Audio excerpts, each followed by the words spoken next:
Bon, alors vous avez souhaité me rencontrer pour me parler du drame qui frappe votre famille. Euh, Totalement. Pourquoi, dans quelle démarche vous souhaitiez que... Pour faire hommage à ma mère, parce qu'elle D'accord. elle m'a toujours soutenu, Oui, et pour lui rendre justice, pour pouvoir parler de mon père aussi, pour que ouais. tout le monde voie le vrai visage qu'il a. Oui, parce que j'imagine que vous êtes dans une situation un peu ambivalente là, c'est compliqué d'être au cœur du... Mais justement, parlez-moi de votre maman, c'était quel genre de femme, qu'est-ce qu'elle aimait, quelle relation vous aviez avec elle? Hmm. Ben, on était très proches, donc c'est ma maman. On, on faisait à manger ensemble. Hmm. J'ai pas vraiment de souvenirs qui me viennent en tête, mais elle était adorable. Et j'ai l'impression que je tiens d'elle en fait. Que chaque fois que je me regarde dans le miroir, je la vois. Je la verrai toujours d'ailleurs. Et je sais pas, j'arrive pas à me dire que c'est terminé, que je la verrai plus en vrai.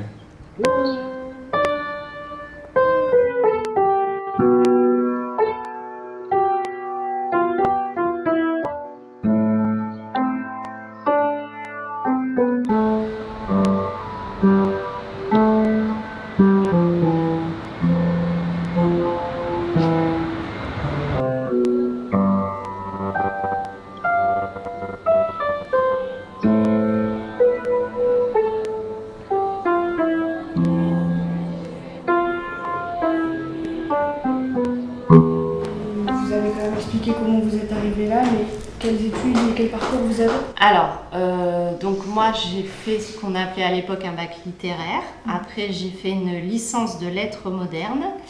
Et après j'ai passé les concours des écoles de journalisme et je suis allée à l'école de journalisme de Marseille où j'ai un master en journalisme.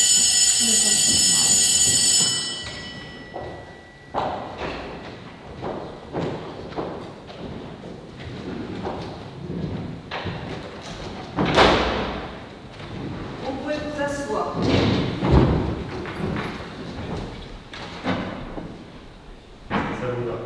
Moi, je suis Édouard Bonnier, secrétaire général de la Cour d'appel. Vous enregistrez? Voilà. Et là, en robe, nous avons donc dans l'ordre Madame Lemaine-Régnier, qui est donc magistrate du siège, Auria Archi, présidente, ancienne présidente des Assises, ancienne présidente de la Chambre de l'instruction et actuelle présidente de la Chambre des appels correctionnels. Donc elle va pouvoir vous parler du rôle de la présidence des Assises. Et à ses côtés, monsieur l'avocat général, vient Madame Navarro, monsieur l'avocat général Claude Derens, avocat général donc du ministère public, qui va peut-être vous en donner un mot, dire un mot. Et last but not least, j'ai mobilisé ce matin une juge d'instruction du tribunal judiciaire qui pourra vous parler de son rôle qui est lié à la cour d'assises dans laquelle vous vous trouvez. Bonjour. Bonjour. Alors je me présente, je m'appelle Mathéo Vital et je vais vous poser quelques questions pour en savoir plus sur votre métier. D'accord. Déjà, tout d'abord, est-ce que vous allez bien? Oui, merci. Et vous? Très bien, merci. Est-ce qu'on peut avoir une petite présentation de qu'est-ce que vous faites dans la vie, de votre prénom Oui, bien sûr. Alors du coup, moi, c'est Céline Pascal. Je suis avocat au barreau d'Agen. Ok. Donc depuis 10 ans cette année. Je vais bientôt fêter mes 10 ans de prestation de serment. Voilà. Félicitations. Merci. Et donc vous êtes journaliste du coup, spécifié dans les faits divers. Oui. Vous pouvez peut-être expliquer ce que c'est exactement et comment vous procédez aussi. Alors en fait, nous dans notre jargon on appelle ça fait diversier.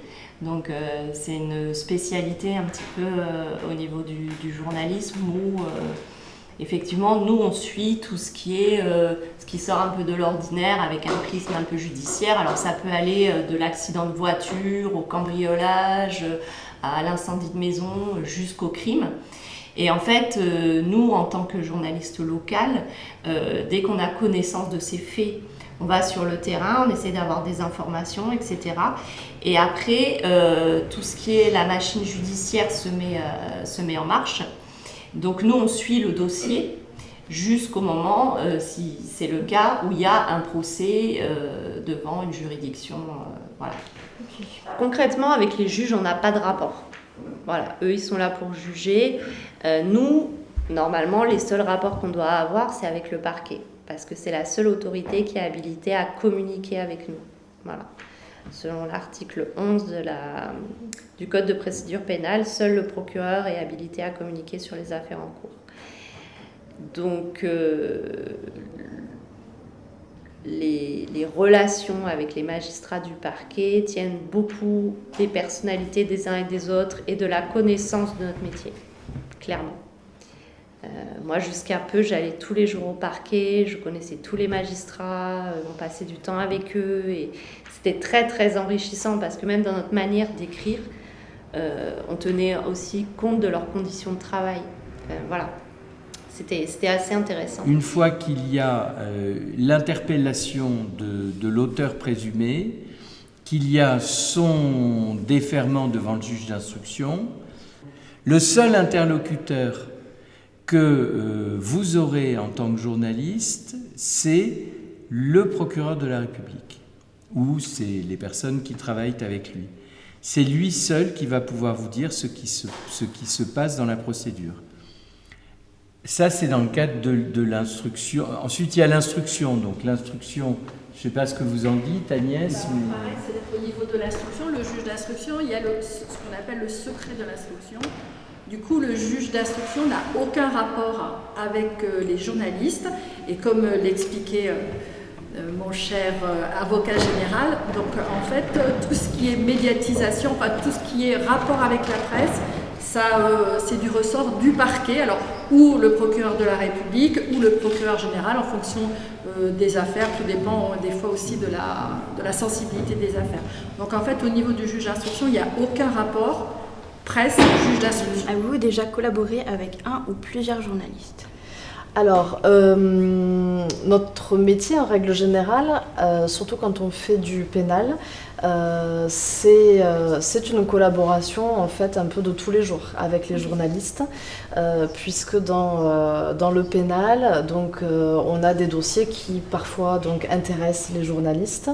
Donc on peut être amené en fait à être, on va dire, soit interviewé ou parfois il passe juste un petit coup de fil pour avoir quelques informations qu'on peut ne pas donner si on ne le souhaite pas ou en fonction aussi du secret professionnel, hein, puisqu'il faut qu'on respecte ça. Mais ça peut être dans plein de situations différentes, c'est-à-dire en sortant d'une garde à vue, par exemple, sur un dossier visiblement un peu sensible, où là ils vont nous appeler. Ça peut être avant ou après un procès. Et puis notamment quand on a des cours d'assises. Donc là, les cours d'assises, souvent sur des dossiers qui sont assez médiatisés, par exemple, on peut très bien tous les soirs, à la sortie de la cour d'assises, être interrogé par des journalistes pour avoir nos impressions d'audience.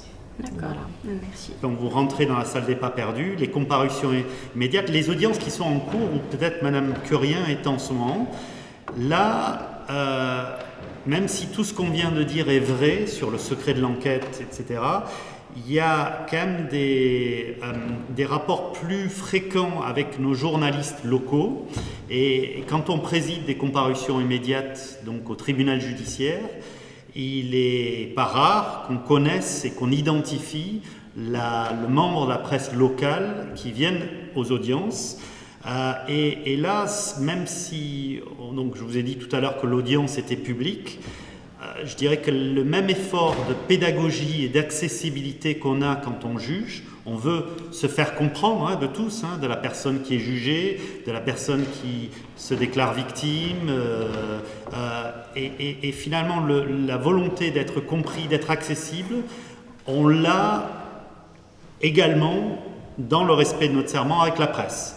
C'est-à-dire que quand les comparutions immédiates, ce sont des affaires qui sont jugées en une après-midi, et quand vous avez la presse qui est là, alors on ne juge pas les gens différemment si la presse est là ou n'est pas là, mais en tout cas quand on prononce la décision et les mots qu'on emploie et les explications qu'on donne, on les donne aussi dans un langage qui est compréhensible. Et la difficulté, peut-être j'en terminerai par là, d'être chroniqueur de presse judiciaire, c'est qu'on peut le faire ce travail, mais jusqu'à une certaine limite, parce que le droit c'est compliqué, qu'on applique des règles qu'on ne choisit pas, c'est tous ceux qu'on retrouve dans ces codes-là. Internet a tout modifié de nos pratiques.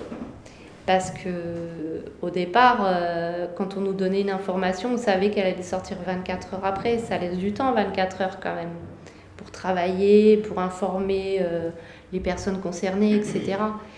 Enfin, avant, ils pouvaient nous laisser approcher une scène de crime, ou etc. Ils savaient que dans la minute, tout le monde ne serait pas au courant. Il y avait 24 heures. Là, maintenant, c'est plus le cas. Et ça a tout modifié, toutes nos pratiques. Ça, c'est sûr. Peut-être, si vous me le permettez, vous vous rendez compte, je vous observe depuis tout à l'heure, la difficulté que c'est de prendre des images, de prendre du son dans une salle comme ça. Vous avez compris pourquoi on a des règles qui sont plutôt protectrices de la sérénité des débats et pourquoi on n'autorise pas les caméras. Parce qu'en fait, là, on s'exprime assez librement, mais on n'est pas dans le cadre d'une audience. Et vous avez compris qu'aux États-Unis, ils ont des audiences qui sont filmées. Nous, en France, on va rester simple, on va dire c'est pour l'histoire. Et vous avez vu la pollution que c'est, sans rien enlever au droit de la presse d'assister à tous les débats. Mais vous voyez, le côté captation d'une image vient heurter un peu la sérénité dont on a besoin. C'est pas un problème de publicité, mais on a besoin que les personnes soient concentrées sur les débats, sur ce qui se passe, et non pas sur un regard caméra ou le son. Ça peut représenter une menace quand on a des dossiers sensibles qui sont à l'instruction. Dans le cas des instructions criminelles, c'est justement pour ça qu'en fait le procureur va sélectionner les informations qu'il veut donner, puisque parfois à vouloir ouvrir trop d'informations au public, ça pourrait interférer dans les enquêtes. Donc après ça, moi de mon point de vue d'avocat, je n'interviens pas forcément à ce moment-là, mais c'est ce que je peux constater en général. Voilà, si on a quelqu'un en fuite par exemple, il vaut peut-être mieux pas donner trop d'informations, puisqu'il va être au courant par la presse et va pouvoir peut-être trouver d'autres moyens. Enfin, voilà, c'est un exemple que je donne. Moi, je ne veux pas être la première à donner l'info, je vais être la première à donner une info sûre, fiable, vérifiée. Voilà. Parce que on le voit, il y a certains confrères, ils balancent un truc, alors déjà on clique, on sent que c'est grave, mais on ne comprend pas trop ce qui se passe, et puis c'est modifié 15 fois dans la journée. Moi je trouve que c'est pas respecter le lecteur que de faire ça. Voilà. Ça peut être aussi une aide quand on cherche une enfant disparue par exemple, ou, enfin, je donne des exemples concrets, mais ça peut aussi être une aide. Nous, de notre point de vue, en fait, ça n'est jamais une menace à partir du moment où, lorsqu'on est interrogé par les journalistes, on choisit de leur donner les informations qu'on veut. Donc à partir de là, on assume après ce qui est dit dans la presse. Okay. Sinon aussi peut-être juste sur le fonctionnement, comment on obtient et comment on valide les informations.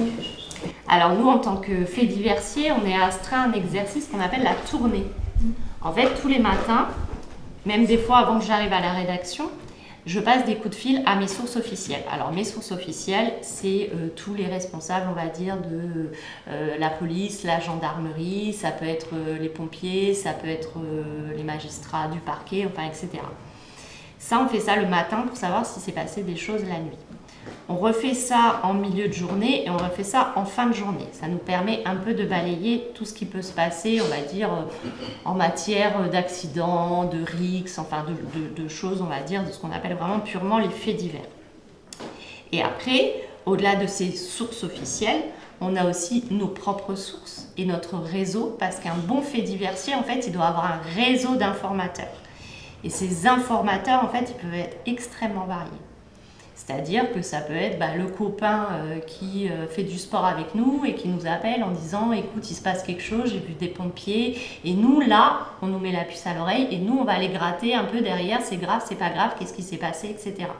Donc ça, c'est, on va dire, la manière dont les informations viennent à nous. Après, on a aussi tout ce qui est réseaux sociaux. Parce que clairement, maintenant, les gens, quand ils voient un accident, au lieu d'appeler les pompiers, ils postent ça sur Facebook. Bon, peut-être qu'ils font les deux, dans le meilleur des cas, mais c'est quand même des fois aussi comme ça qu'on apprend que des choses se passent. Et alors là, on a un autre travail à faire qui est assez intense de vérification. Parce que bon, entre ce que les gens pensent voir et la réalité des faits, des fois, il y a ce qui est normal.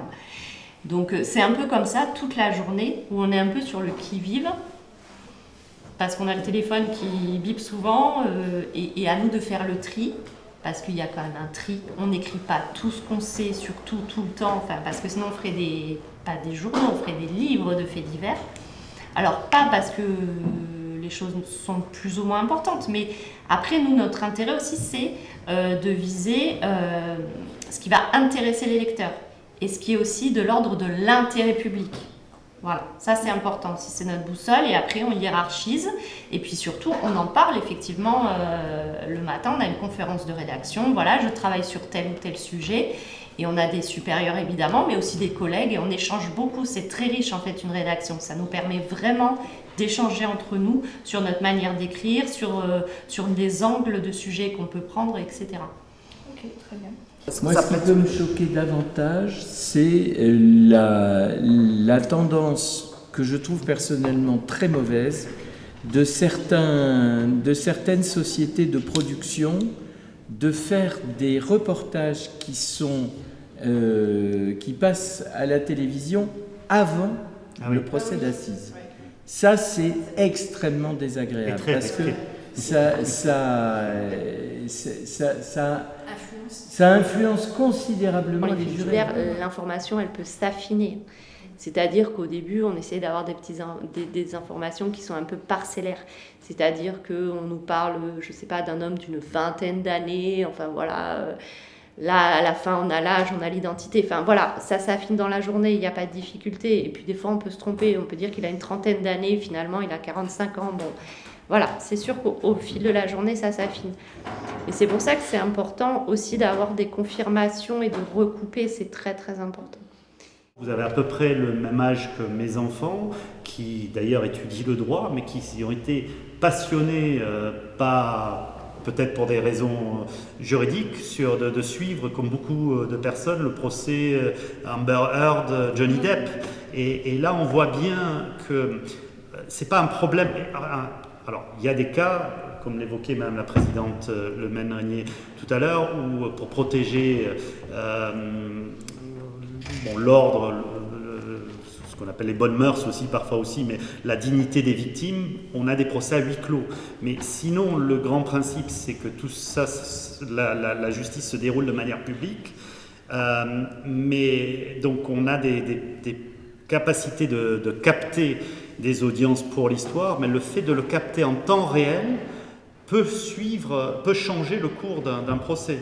On l'a vu un peu pour la Cour criminelle départementale à Nîmes, pour ce procès Pellico qui était hors norme pour la justice française et avec un intérêt mondial. Vous voyez bien que l'effet de ce qui se passe, pour rester simple, ce qui se passe en dehors du palais de justice peut avoir une influence sur ce qui se passe à l'intérieur, y compris quand vous avez et c'était le cas en première instance pour l'affaire Pellico, que des magistrats professionnels. Voilà. Bonjour Maxence. Et est-ce que selon vous la justice est-elle réellement impartiale ? Question très délicate. Question délicate parce que de notre point de vue, on va défendre une personne dans le cadre d'un procès et il y a toujours une partie qui sera mécontente en général. Voilà, donc puisque souvent c'est toujours soit deux personnes qui sont confrontées l'une en face de l'autre, dans n'importe quelle procédure, même en civil.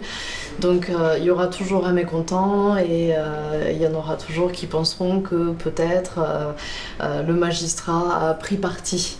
Mais bien sûr, ce sont des décisions qui sont rendues par des êtres humains, donc forcément c'est difficile de se dire qu'ils ont des avis, des jugements totalement impartiaux, mais il y a une règle déjà à respecter, c'est que pendant les instructions des dossiers, pendant les procès, les magistrats ne doivent pas montrer ce qu'ils pensent et éventuellement ce qui pourrait préjuger de la décision.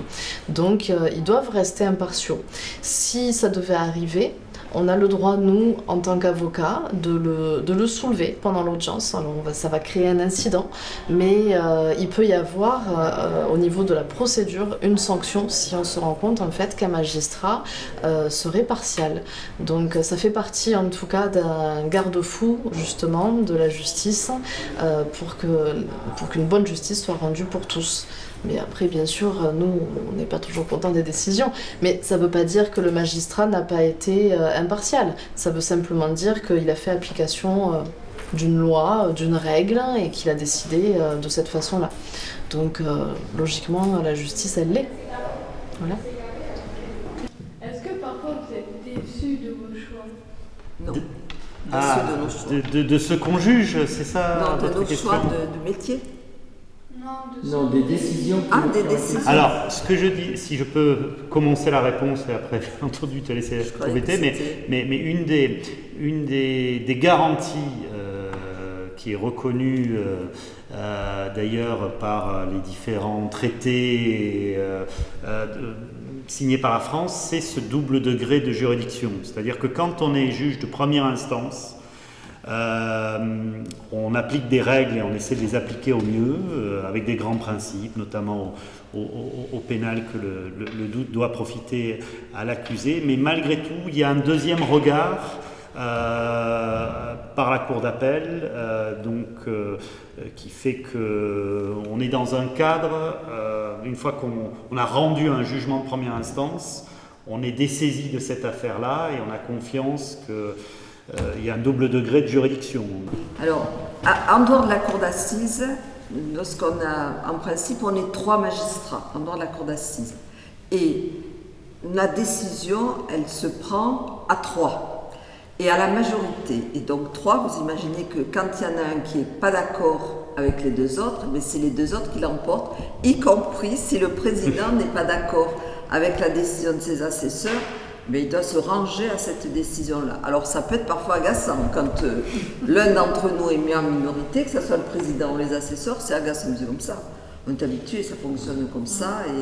Ça s'appelle l'aptitude à la collégialité. Voilà, c'est ça. Et c'est pour ça que dans des affaires médiatisées, on va se focaliser sur la personne qui a rendu la décision, en l'occurrence la présidente, en disant à la présidente, mais en fait ce n'est pas la présidente. Ce sont bien les 3 juges.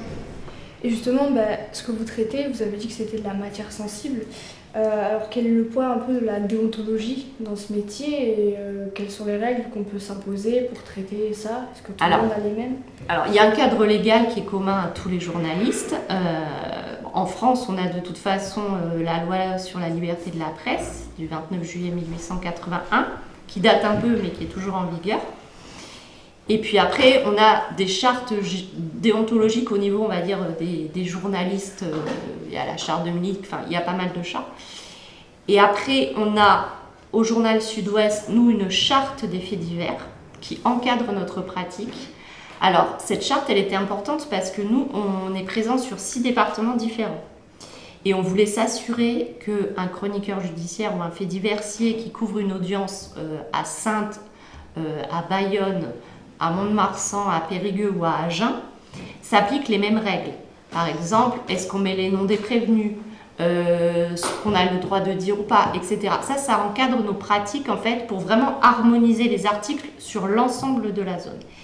Et après, quand on est fait diversier, je pense qu'on a tous aussi une déontologie personnelle par rapport à ce qu'on est, par rapport à notre personnalité, par rapport à notre pratique. Moi, la règle que je me suis un peu fixée, c'est personnel, mais moi, je veux pouvoir assumer les yeux dans les yeux avec la personne concernée toutes les lignes que j'ai écrites. Voilà. Je veux pouvoir lui expliquer pourquoi. Alors, elle peut ne pas être d'accord, me reprocher des choses, on peut en parler, mais je veux pouvoir lui expliquer pourquoi j'ai utilisé tel terme, pourquoi je me suis permise de parler de tel pan du dossier, enfin, etc. Moi, c'est ma règle personnelle. Donc, vous voyez ce travail de vulgarisation que j'évoquais tout à l'heure, il est fait par Madame Curien et c'est peut-être pas toujours aisé parce que le droit change. La cour criminelle, ça existe depuis peut-être 3-4 ans maintenant, 4-5 ans. Ouais. Ça a été 4 ans. 4 ans, c'est ça, voilà. Donc Après le droit une phase- change. une phase expérimentale à Toulouse notamment. Voilà. Et bien entendu, les lecteurs de Sud-Ouest pour lequel écrit Mme Curien ne suivent pas ces réformes-là dans le détail et ont besoin de ces explications quand elles rendent compte dessus. Et juste pour finir, moi je vous incite, comme l'a suggéré monsieur l'avocat général, à assister à un procès et regarder ensuite ce qui est écrit pour le procès auquel vous avez assisté dans la presse. Donc, vous verrez le talent de synthèse et la différence peut-être tout simplement entre ce que vous avez pu ressentir lors des débats et ce qui a été écrit dans le papier sur cette affaire, puisqu'il y a forcément, même si on est neutre quand on a une carte de journaliste, il y a forcément, pas un parti pris, mais un biais que va choisir le journaliste pour rendre compte d'une affaire. En fait, nous les journalistes, on a ce qu'on appelle l'exception de vérité, c'est-à-dire que si on est poursuivi parce qu'on a donné une fausse information, bon, encore faut-il que ce soit prouvé que ce soit une fausse information, il faut qu'on puisse prouver en fait le cheminement qui nous a amené à donner cette information et le travail sérieux qui a été réalisé derrière. Après, souvent, les gens qui appellent pour se plaindre, dans 80% des cas, bon déjà moi je les prends toujours au téléphone, toujours, parce que c'est important et puis voilà, nous on travaille pour les lecteurs, pour les gens, donc tout le monde a besoin de considération et même les gens pas contents. Donc je les prends au téléphone et franchement dans 85, même 10% des cas, ils me remercient et ça se passe bien. Pourquoi ? Parce qu'on ne va pas forcément tomber d'accord, mais si je leur explique comment moi j'ai travaillé et pourquoi j'ai écrit ce que j'ai écrit, souvent déjà, ils comprennent mieux le point de vue de l'autre et surtout, ils comprennent qu'il n'y a pas de malveillance, qu'il n'y a pas de vindicte personnelle. Moi, quand je me lève le matin, je me dis pas « ouais, alors j'espère qu'il va y avoir plein de souffrances, plein de meurtres, plein de crimes ». Je pense qu'un médecin, le matin, quand il se lève, il se dit pas « j'espère qu'il va y avoir plein de malades, plein de blessés ». Enfin, c'est pas l'état d'esprit, en fait, pas du tout. Nous, on est là pour faire notre travail, mais de la manière la plus rigoureuse possible. On ne souhaite pas le malheur aux gens et surtout, on n'a rien contre les gens. Après, je comprends, quand on est concerné par une affaire douloureuse, on te dit « ouais, c'est de l'acharnement ». Mais non, on n'a rien contre les gens. Nous, on essaye de faire les choses le plus honnêtement possible. Et au contraire, si les gens veulent nous donner leur version, mais nous, on est là pour l'accueillir. Au contraire. Au contraire. Mme Curien, pour vous donner un ordre d'idée, c'est quelqu'un qui a pu rendre compte de jugements que j'ai prononcés en première instance. Donc, si j'ai aussi accepté aujourd'hui, c'est parce que je sais que c'est une journaliste qui travaille sérieusement, qui a une déontologie.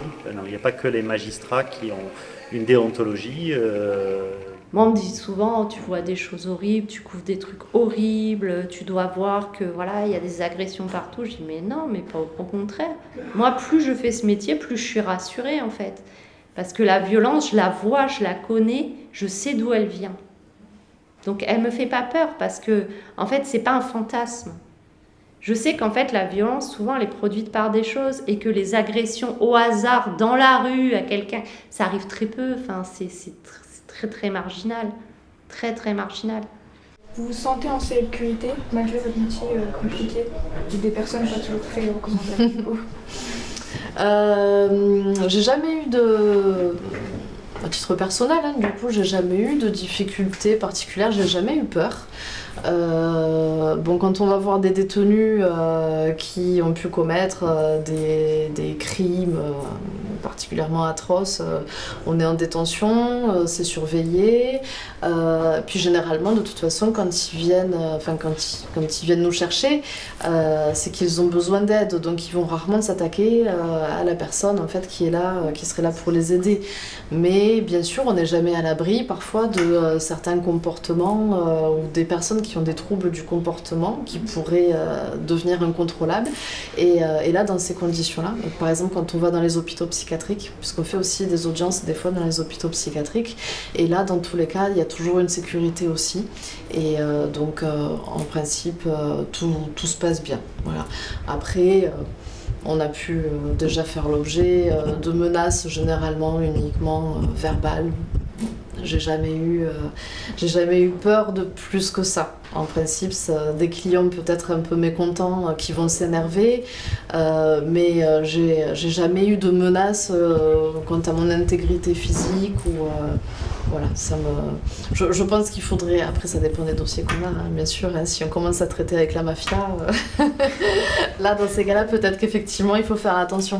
Mais bon, on n'a pas ça ici à Agen, donc j'ai jamais eu peur. Effectivement, il y a ces histoires de sentiment d'insécurité, Ah mais oui, moi des fois je regarde, si je mets ces news par curiosité pendant 5 minutes, j'hyperventile. Hein. J'ai l'impression que waouh, c'est l'enfer. Après, voilà, il y a une instrumentalisation politique des faits divers aussi. Et ça, pour nous, c'est compliqué parce que ça nous échappe. On a beau faire les choses de la manière la plus honnête et la plus précise possible, quoi qu'on écrive, de toute façon, ce sera instrumentalisé. Et ça nous échappe. Alors c'est compliqué, mais on n'a pas trop d'autre choix que de faire avec. Hein. Mais ça, c'est difficile. Oui, on va passer son temps à débunker. Mais c'est même pas une histoire de débunker, mais comme toujours, des choses sorties de leur contexte. Enfin voilà, nous, si on prend le temps justement d'assister à des audiences et d'expliquer les choses quand même avec des propos étayés, avec le contradictoire, c'est pas pour rien, c'est parce que c'est pas si simple. C'est pas si simple. Et comment vous voyez dans le futur l'évolution du journalisme judiciaire ? C'est une très bonne question. C'est une très bonne question. Comment je le vois ? Mais disons qu'en tout cas, moi ça va bientôt faire 12 ans que je fais ça et je vois déjà une évolution particulière. En fait, c'est assez paradoxal parce que le monde de la justice, je pense, a à cœur de faire connaître la matière judiciaire. Ça reste quand même un monde assez obscur quand on n'a jamais eu affaire à la justice. Et je souhaite à quiconque de n'avoir jamais affaire à la justice d'un côté comme de l'autre. Si on peut éviter, c'est mieux. Mais en tout cas, la justice, elle est partout. Elle est partout, la justice. Mais on la connaît très mal. Donc je pense que les acteurs judiciaires ont vraiment à cœur de faire connaître leurs pratiques. Et en même temps, on vit dans une société qui est assez à cheval sur le contrôle quand même. Et qui est aussi à cheval sur la maîtrise en fait des informations qui peuvent filtrer de part et d'autre. On vit aussi dans un monde extrêmement connecté où les gens se rencontrent moins et échangent davantage sur des réseaux sociaux ou alors sur des messageries ou alors via des communiqués, des applications, enfin ce qui distend un peu le lien personnel. Donc la difficulté à ça, c'est que finalement c'est compliqué de faire confiance à quelqu'un qu'on n'a jamais rencontré. Moi, la première, j'ai un petit peu de mal. Et si on rajoute à ça l'intelligence artificielle, je vous avoue que je ne sais pas trop ce que va donner ma pratique à l'avenir, ou même la pratique des juridictions. Je pense qu'en tout cas, c'est des questions qui interrogent beaucoup de monde. Voilà, on est beaucoup à se poser des questions sur... qu'est-ce que vont devenir nos métiers, effectivement, avec l'intelligence artificielle ? Si on faisait un scénario, on va dire, d'après moi, catastrophe, avec l'intelligence artificielle, comment on pourrait juger les gens ? Ben voilà, on remplirait des grilles. Alors, qu'est-ce que vous avez fait, monsieur ? Tac, tac, tac, tac, tac. Et on aurait la machine qui sortirait la peine. Voilà. Ça, on va dire, c'est une dystopie que je ne souhaite pas, mais bon... J'espère qu'on va... En fait, pour moi, l'avenir positif, c'est de conserver les rapports humains. Parce que c'est quoi la justice ? C'est de juger des gens, c'est de juger les actes qu'ils ont faits, et c'est rendu par des êtres humains. Donc en fait, c'est une mécanique où tout le monde peut se tromper. Voilà. Mais c'est particulièrement humain. Je ne sais pas si j'ai répondu à la question. Peut-être un peu digressé. Non, c'est bon.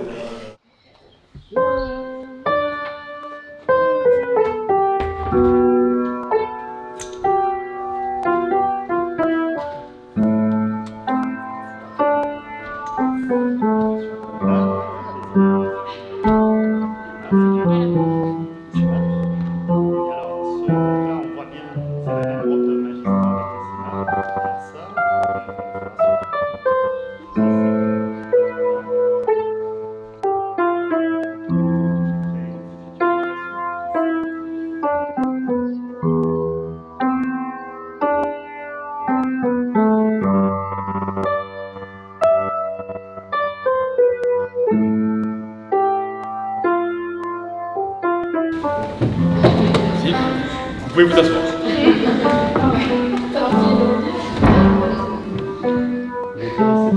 L'audience est ouverte. Faites entrer l'accusé. La suite, je sais pas. Oh, bah, la suite, c'est en fonction. Quelqu'un d'autre veut tenter des prises images? Je sais pas ce que. Oui, vous voulez la robe noire ou la robe rouge? Ça me dérange pas de l'équipe. Ouais, ça t'a. Quelque chose? Voilà, ça aussi, ça. C'est pas tous les jours qu'il y a un. Alors, c'est fait pour impressionner, en fait, et on parle d'une manière différente. Quand on a la robe, ça nous rappelle nos obligations de magistrat. Ça t'intéresse, il se passe quelque chose en toi. Oui, c'est ça. Voilà, ça vous permet, puis vous avez presque une fourrure à l'anglaise. Oui, voilà. Non,